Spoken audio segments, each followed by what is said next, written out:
आणि carboxylic acids या topic मध्ये आपण इंट्रोडक्शन मध्ये असं पाहिलं की ते कार्बोनिल कंपाऊंड्स आहेत.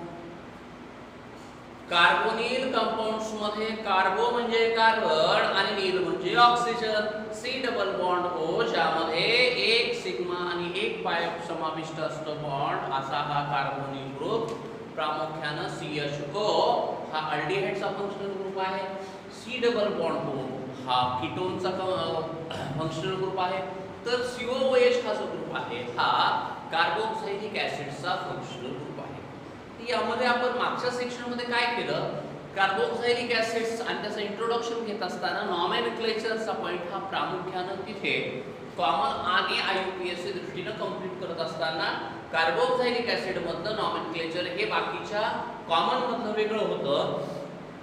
कारण हॅलोजन डेरिव्हेटिव्हज मध्ये आपण अल्काइल ग्रुपचं नाव लिहा नंतर हॅलाइड लिहा, अल्कोहोल मध्ये अल्काइल ग्रुपचं नाव लिहा नंतर अल्कोहोल लिहा, अमाइन्स मध्ये अल्काइल ग्रुपचं नाव लिहा नंतर अमाइन लिहा.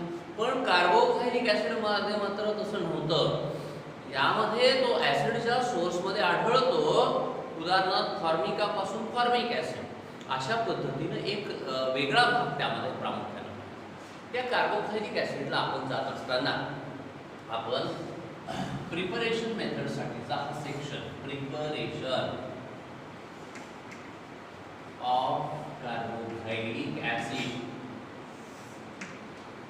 प्रिपरेशन होत असताना प्रामुख्यानं आज आपण पहिला पॉइंट जो घेणार आहोत हा अल्कोहोल फिनॉल इथर मध्ये आपला ऑलरेडी झालेला आहे. Oxidation of alcohols. हा अल्कोहोल मध्ये देखील आपला भाग झालेला आहे. आपण शब्दांचा अर्थ घेत असताना ऑक्सिडेशन म्हणजे एडिशन ऑफ ऑक्सिजन और रिमूव्हल ऑफ हायड्रोजन और फर्स्ट पेपर मध्ये रिमूव्हल ऑफ इलेक्ट्रॉन म्हणजे ऑक्सिडेशन. मग प्रामुख्याने ऑक्सिडेशनचा इथे वापर करत असताना आपल्याला कुठली टर्मिनॉलॉजी वापरायची आहे, व्यवस्थित जर आपण पाहिलं तर ऑक्सिडेशन इथे आपल्याला ऑक्सिजन ऍड करण्यासाठी वापरायचं. आणि हे ऑक्सिजन हे दोन प्रकारचं असतं. एक आपण नेसंट म्हणजे ॲटमचा ॲटॉमिक स्वरूपामध्ये ऑक्सिजन वापरू शकतो, अथवा आपण हा मॉलेक्युलर फॉर्म मध्ये देखील ऑक्सिजन वापरता येतो. मग हा ॲटॉमिक ऑक्सिजन जो आहे याला आपण नेसंट असं म्हणतो. नेसंट म्हणजे नवजात, म्हणजे आपल्याला ज्या अभिक्रियेमध्ये ज्या रिएक्शन मध्ये हा ऑक्सिजन वापरावयाचा आहे तो ऑक्सिजन देणारा एखादा घटक तिथं उपस्थित असला पाहिजे. तो घटक म्हणजे ऑक्सिडायझिंग एजंट. आणि मग वेगवेगळे ऑक्सिडायझिंग एजंट त्यामध्ये प्रामुख्याने आपण महत्त्वपूर्ण वापरणारा K2Cr2O7 प्लस डायल्यूट H2SO4 चा वापर आपण ऑर्गॅनिक केमिस्ट्री मध्ये जास्त करतो.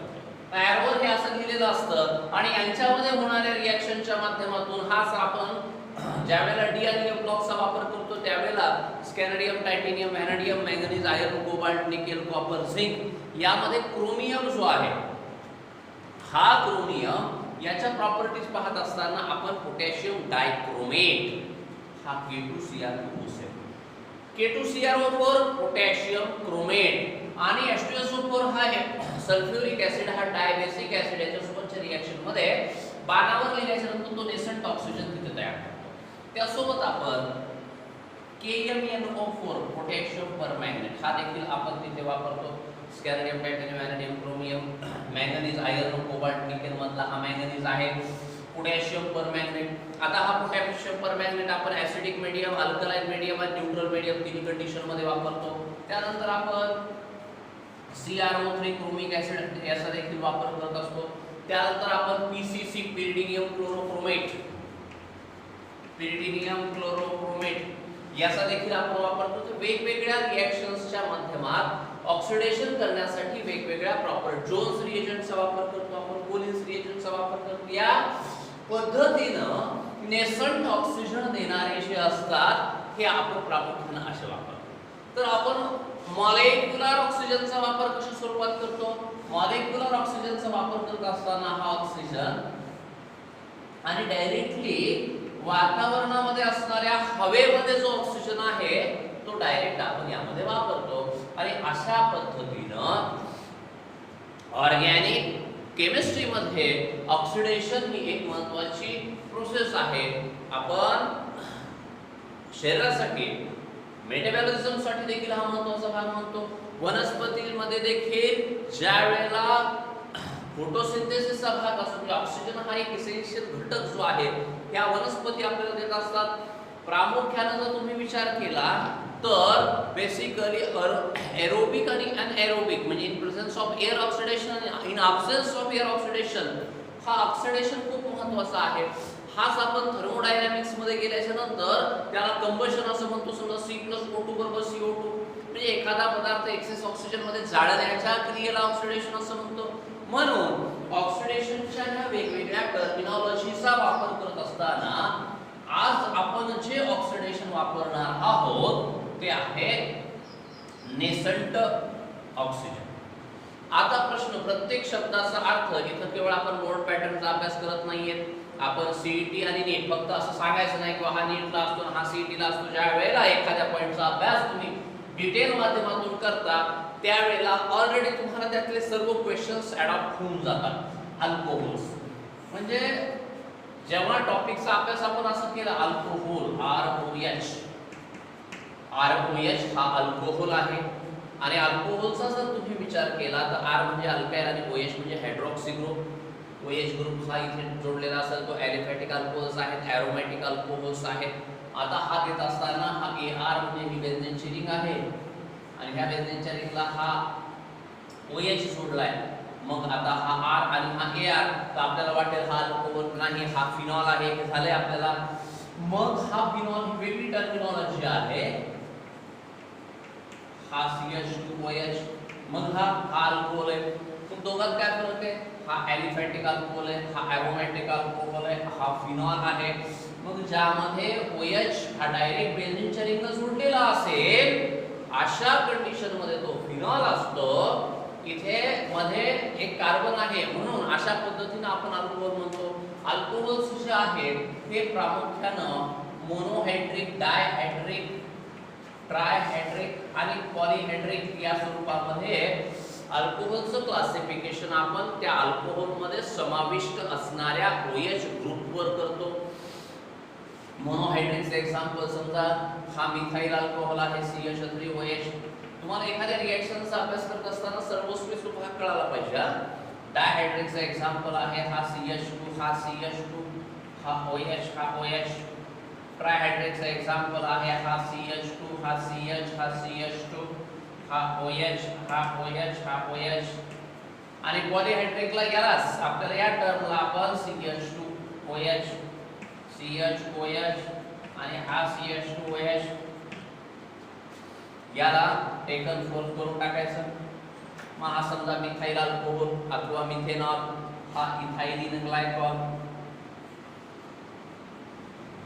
इथाइलिन ग्लायकॉल हा ग्लिसरॉल आणि हा सॉर्बिटॉल.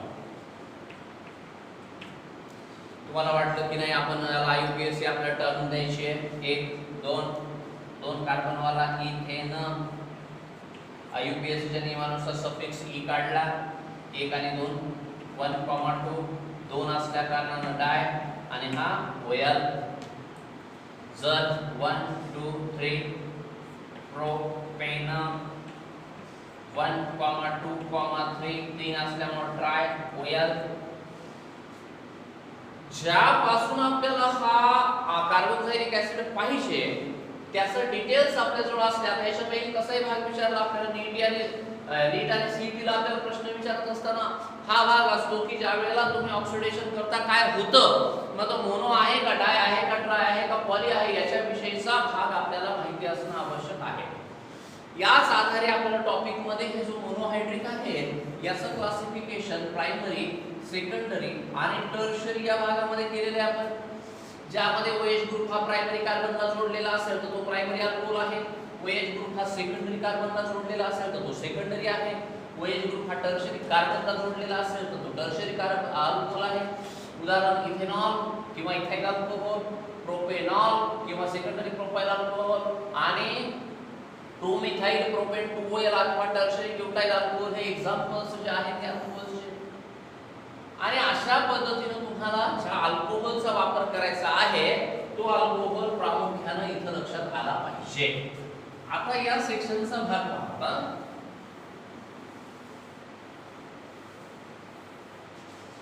पूर्ण बेसिक पॉइंट म्हणल्याच्या नंतर परत नीट किंवा सीईटी साठी रिपीटेशन करण्याची गरजच पडली नाही पाहिजे.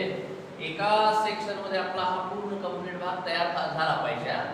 आता पहिला भाग आहे की यामध्ये प्रामुख्याने अल्कोहोल जो आहे हा OH ज्या कार्बनला जोडलेला असतो त्याला अल्फा कार्बन असं म्हणायचं.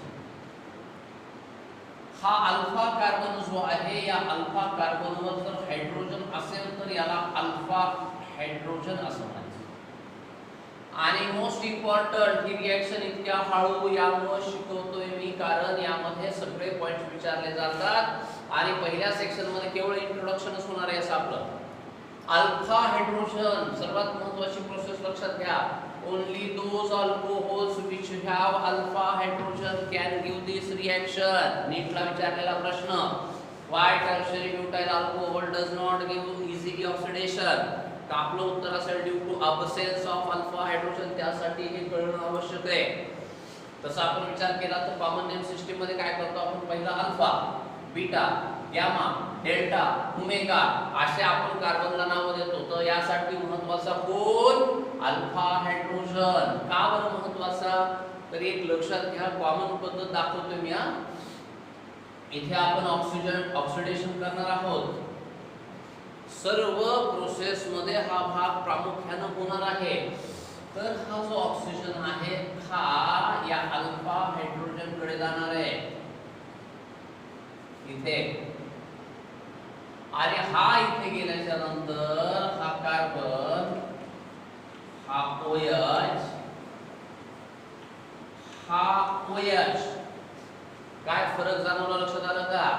म्हणजे जर अल्फा हायड्रोजन नसेल तर ऑक्सिजनला जाण्यासाठी जागा उपलब्ध होणारच नाही. अशा पद्धतीचा भाग हा ऑक्सिडेशन ऑफ अल्कोहोल मध्ये प्रामुख्याने केला जातो. आणि म्हणून ऑक्सिडेशन म्हणजे काय, तर ऑक्सिडेशन म्हणजे अल्फा हायड्रोजन कडे तो ऑक्सिजन जातो. आता नवीन स्ट्रक्चर जेव्हा तुम्ही पाहता या नवीन स्ट्रक्चर मध्ये तुम्हाला एक गोष्ट लक्षात येईल की एका कार्बनवर 2 OH ग्रुप आले. हे या ग्रुपचं वैशिष्ट्य. ऑर्गॅनिक केमिस्ट्री मध्ये असं होऊ शकत नाही. एका कार्बनवर 2 OH ग्रुप राहूच शकत नाही. हा concept completely keep in mind. नेहमीसाठी हा कन्सेप्ट लक्षात ठेवायचा. एका कार्बनवर 2 OH कधीच अस्तित्वात राहू शकत नाहीत. एका कार्बनवर म्हणतोय आपण. आणि मग काय होतं, तर मग त्यापैकी एकामध्ये असणारा H आणि दुसऱ्यामध्ये असणारा हा OH पाण्याचा मॉलिक्यूल जो आहे हा बाहेर गेलाच पाहिजे. आता पाण्याचा मॉलिक्यूल बाहेर गेल्याच्या नंतर हा हायड्रोजन जात असताना हा अर्धा बॉन्ड घेऊन चाललाय. हा ऑक्सिजन बाहेर जात असताना हा अर्धा बॉन्ड घेऊन चाललाय. आणि अशा कंडिशन मध्ये लक्षात ठेवा, हा कार्बन जशाला तसा आहे, हा हायड्रोजन जशाला तसा आहे. आणि हा अर्धा आणि हा अर्धा डबल. आणि हा लक्षात आलेला भाग पहिला लक्षात ठेवा हा की हा C डबल बॉन्ड O म्हणजे कार्बोनिल ग्रुप तयार झाला. कार्बोनिल. आता या टॉपिक मध्ये आपल्याला इथं छान डिटेल मध्ये आपण घेतलंय. तर हा भाग घेत असताना अल्कोहोल आपण आताच शिकवले की प्रायमरी अल्कोहोल, सेकंडरी अल्कोहोल्स आणि टर्शरी अल्कोहोल्स. यामध्ये आपण प्रायमरी अल्कोहोल घेतला तर हा ग्रुप तयार झाला. हा ग्रुप कुठला आहे बघा बरं, हा C डबल बॉन्ड OH. जर सेकंडरी घेतला तर तुम्हाला हा ग्रुप हा C डबल बॉन्ड O पाहायला मिळेल. आणि टर्शरी घेतला तर ऑक्सिडेशन देणार नाही. आता आपण काय करूया, रिएक्शन कडे जाण्याच्या पूर्वी या टॉपिकचं नाव आहे अल्डिहाइड, कीटोन आणि कार्बोक्सिलिक ऍसिड. त्यावेळेला मी जर ती व्याख्या तुम्हाला सांगण्याचा प्रयत्न केला तर ती लक्षात येणार नाही, म्हणून आताच सांगतोय. अल्कोहोलचं ऑक्सिडेशन केल्यावर कार्बोनिल कंपाऊंड्स तयार होतात. तुम्ही प्रायमरी अल्कोहोलचं ऑक्सिडेशन केलं तर हा ग्रुप तयार होतो. सेकंडरी अल्कोहोलचं ऑक्सिडेशन केलं तर हा ग्रुप तयार होतो. हा अल्डिहाइड आहे, हा कीटोन आहे आणि हा टर्शरी देत नाही. तर आता उत्तर काय आहे, टर्शरीकडे अल्फा हायड्रोजन. टर्शरी म्हणजे काय, OH ज्या कार्बनला जोडलाय त्याला 3 कार्बन जोडलेले आहेत. मग कार्बनची व्हॅलन्सी 4 पैकी 1 OH पैकी 3 कार्बन. मग त्या कार्बनला हायड्रोजन जोडण्यासाठी असणारी जागा जर उपलब्ध नसेल तर तिथे ऑक्सिजन येण्याची शक्यताच नाही. म्हणून due to absence of the alpha hydrogen, tertiary alcohol do not or does not undergoes chemical reaction. मग आता काय उरलं, तर आता उरलं की तुम्ही ऑक्सिडेशन पुढे कंटिन्यू जाणार आहे. पण पहिला लक्षात घ्या, प्रायमरी अल्कोहोलचं ऑक्सिडेशन केल्याच्या नंतर पहिले तयार झालेला त्याला फर्स्ट ऑक्सिडेटिव्ह प्रोडक्ट असं म्हणायचं, तो अल्डिहाइड आहे. सेकंडरी अल्कोहोलचं ऑक्सिडेशन केल्याच्या नंतर पहिले तयार झालेला हा कीटोन आहे, म्हणून तो फर्स्ट ऑक्सिडेटिव्ह प्रोडक्ट. आणि आता व्याख्या लक्षात घ्या, first oxidative product of primary alcohol are known as aldehydes. First oxidative product of secondary alcohols are known as ketones. आणि अशा पद्धतीनं आपण अतिशय महत्त्वाच्या अशा 2 व्याख्या देखील केल्या. आता आपल्याला अल्कोहोल हे कार्बोनिल कंपाऊंड, आपलं चालू काय आहे, प्रिपरेशन ऑफ कार्बोक्सिलिक ऍसिड. तयार काय केलं तुम्ही कार्बोनिल कंपाऊंड, पण ऑक्सिडेशन ऍक्च्युअली कसं होतं हे या पद्धतीनं दाखवलं. आता याच्यानंतर तुम्हाला कॉम्पिटिटिव्ह एक्झाम मध्ये सीईटी अथवा नीटला कधीही प्रॉब्लेम्स येणार नाहीत. तर आता हा भाग पाहिल्याच्या नंतर खरंच अल्कोहोल कसा तयार होतो आपण नेक्स्ट सेशन